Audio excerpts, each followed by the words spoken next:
فصل في حسن المنظر وقبحه. يقال: فلان جميل المنظر، جميل الخلق، حسن الصورة، وضيء الطلعة، ووضاؤها صبيح الوجه، واضح السنة، غرير الخلق، أغر الطلعة، أبلج الغرة، أزهر اللون، مشرق الجبين، وضاح المحيا، رقيق البشرة، صافي الأديم، مليح القسمة، حسن الملامح، حسن الشكل، ظريف الهيئة، بديع المحاسن، ومفرط الجمال، سوي الخلق، مطهم الخلق، مطهم الخلق، حسن الحلية، أهيف القد، سبط القوام، معتدل الشطاط، معتدل الأعضاء، متناسب الأعضاء، مختلق الجسم، لطيف الخلق، حسن التقطيع.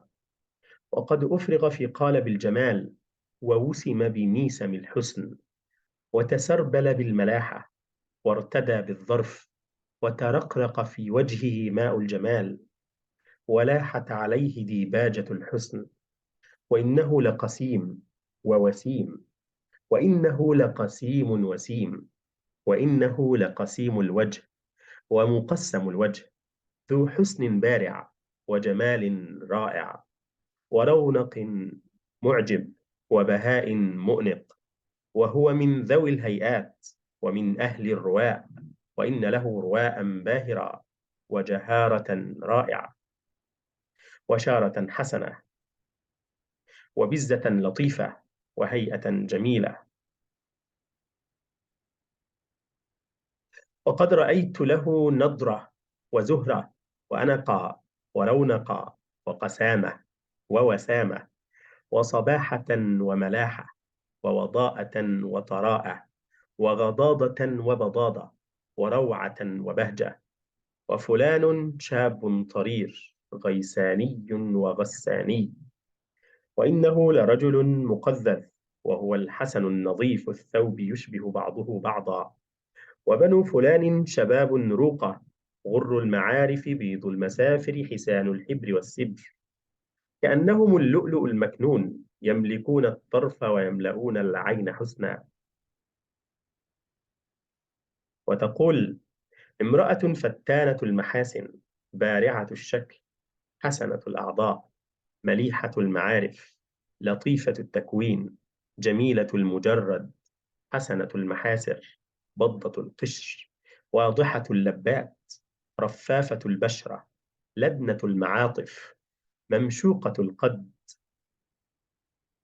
رشيقة القد، هيفاء القوام، محطوطة المتنين، عبلة الساعدين، طفلة الكفين، طفلة الأنامل، طفلة البنان، تلعاء الجيب، بعيدة مهوى القرط، حوراء العينين، دعجاء الحدق، كحلاء الجفون، وطفاء الأهداب، ساجية الطرف، فاترة اللحظ، أسيلة الخد، ذلفاء الأنف، لا تفتح العين على أتم منها حسنا، ولا يقع الطرف على أجمل منها صورة، كأنها خطبان، وكأنها قضيب خيزران، وكأنها ظبي من ظباء عسفان، ورئم من آرام وجرة، ومهات من مها الصريم، وجؤذر وجؤذر من جآثر جاسم، وكأنها دمية عاج، وكأنما هي دمية من دمى القصور، وحورية من حور الجنان. وقد قرأت في وجهها نسخة الحسن، وإنما هي الحسن مجسما، والجمال ممثلا. ويقال: فلانة تغترق الأبصار، أي تشغلها بالنظر إليها عن النظر إلى غيرها لحسنها. ولفلانة ملاءة الحسن وعموده وبرنسه، أي بياض اللون وطول القد وحسن الشعر. وتقول: على فلانة مسحة من جمال، وروعة من جمال، أي شيء منه، وعليها عقبة الجمال، أي أثره وهيئته، وهي ذات ميسم، أي عليها أثر الجمال.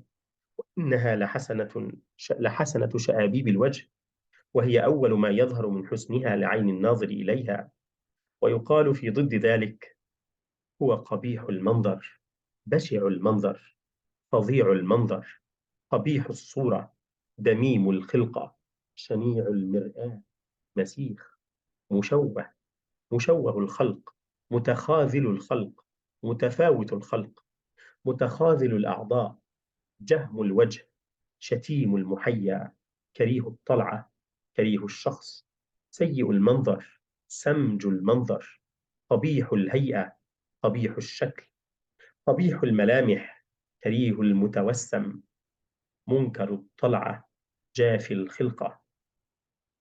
وإنه لتبذأه النواظر وتنبو عن منظره الأحداق، وتتفادى من شخصه الأبصار، وتغض عن مرآته الجفون، وتقذى به النواظر، وتلفظه الآماق، ولا يقف عليه الطرف، وإن به قبحا وشناعة وبشاعة وفظاعة ودمامة وشتامة وجهومة وسماجة.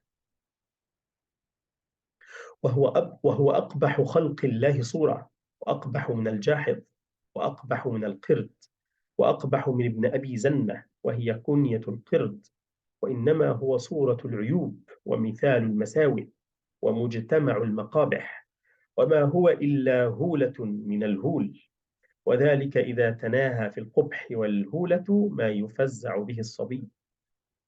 وما هو إلا هولة من الهول، وذلك إذا تناهى في القبح والهولة ما يفزع به الصبي.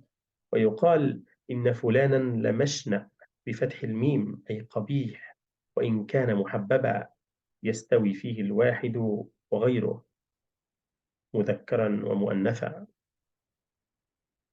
ويقال إن في هذه الجارية لنظرة إذا كانت قبيحة، وفي وجه فلانة ردة، وفي وجهها بعض الردة، وهي القبح اليسير، وذلك إذا كانت جميلة فاعتراها شيء من الخبال. وذلك إذا كانت جميلة فاعتراها شيء من الخبال. انتهى